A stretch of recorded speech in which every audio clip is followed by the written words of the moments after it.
What is up, ladies and gentlemen? I am Warrior Tilted, and I'm back with a new Ashes of Creation update for June this time. This month we got some really exciting news. It was exciting enough that I got up at 1 a.m. this morning to start writing the script and record and edit this video. So I need some more coffee, and I'm hoping you guys enjoy.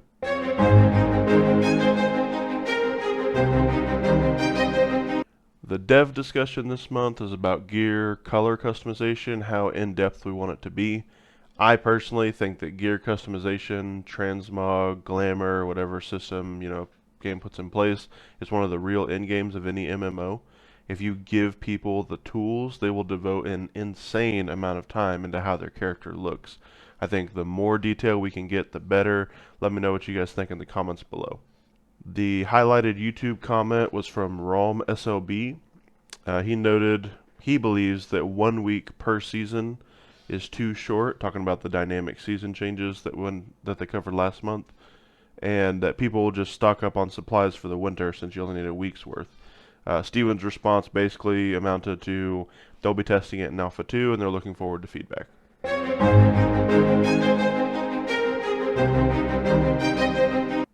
And then it happened. We finally got some combat updates.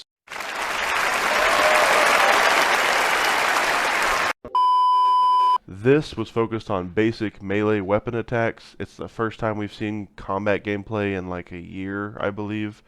It should be noted this is still not a final product. We haven't even hit Alpha 2.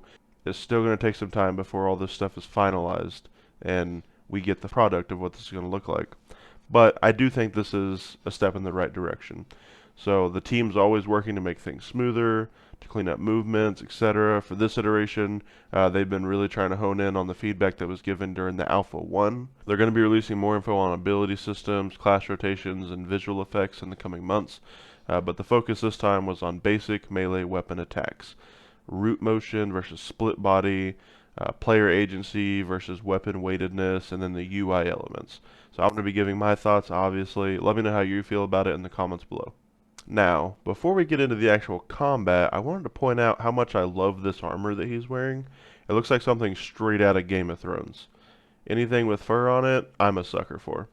This is the Pyre Male, I'm not sure how you say it, who we're seeing in-game for the first time.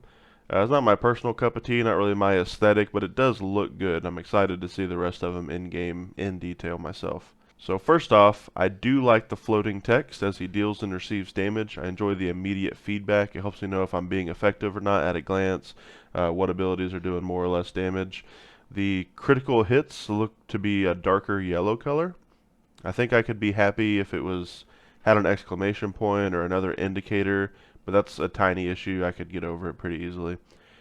You can see that the damage the player deals floats off to the right, and the damage you take in red floats off to the left. There's a ton of customization options for this.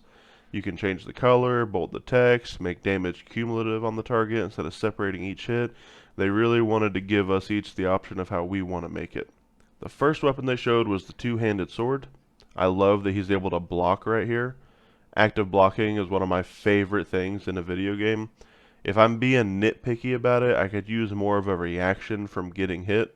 This is a giant rock golem. The character should probably buckle a bit or get pushed back, flinch a tad. I mean, some sort of reaction from getting smashed in the head from a rock golem.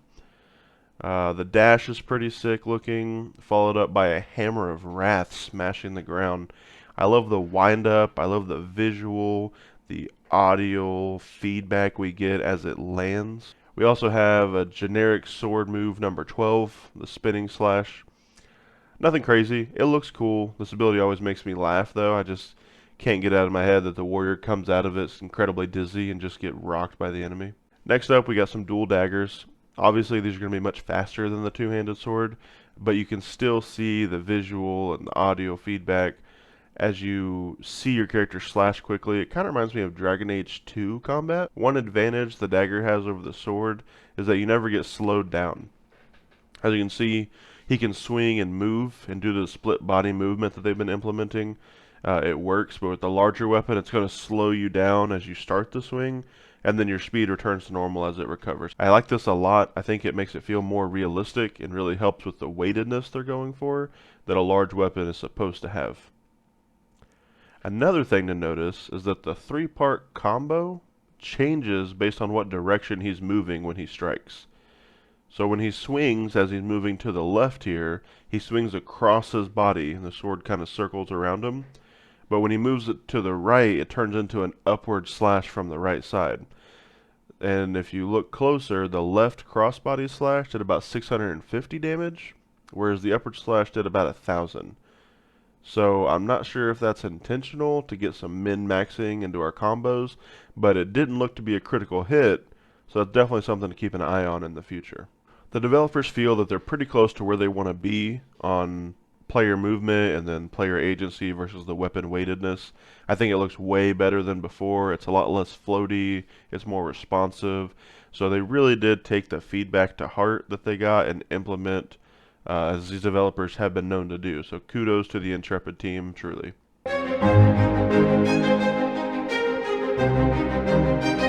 This is from The Shiniest Bubble wants to know, I wonder how much moving the camera slash targeter affects hitboxes. It seems like movement might be moving the hitbox during the attack. And then Mass7 wants to know, you should not be able to move that fast while swinging.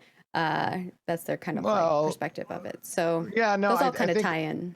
well, it's important to note that there's a balance in the game design between your movement speed on attack and the movement speed of your opponent. When you have a game that is both PvE centric as well as PvP centric, you have to make sure that combat is blended for both approaches. And we can always run into problems where if you're significantly hampered in your movement speed, that has an effect on how we expect player versus player engagements to interact. And we don't want to restrict a player's ability to be mobile if they're the target of an attack.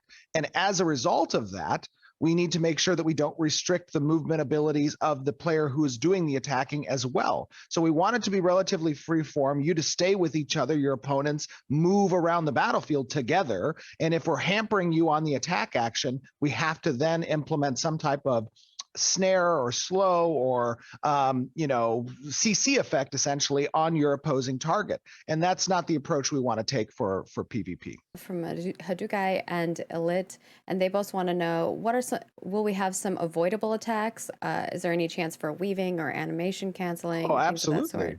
Yeah, there are intended dodges and gap closers and mitigating increased mitigation effects for incoming damage that are situationally reactively relevant, right? So you see an animation wind up, that's a telegraph on what's coming, and then you have response actions that you can take as a result of that in order to dodge, weave, move, do whatever, right? It is both a combination of what your rotation is, but also how you have reaction abilities ready to go that you save for certain circumstances that are important.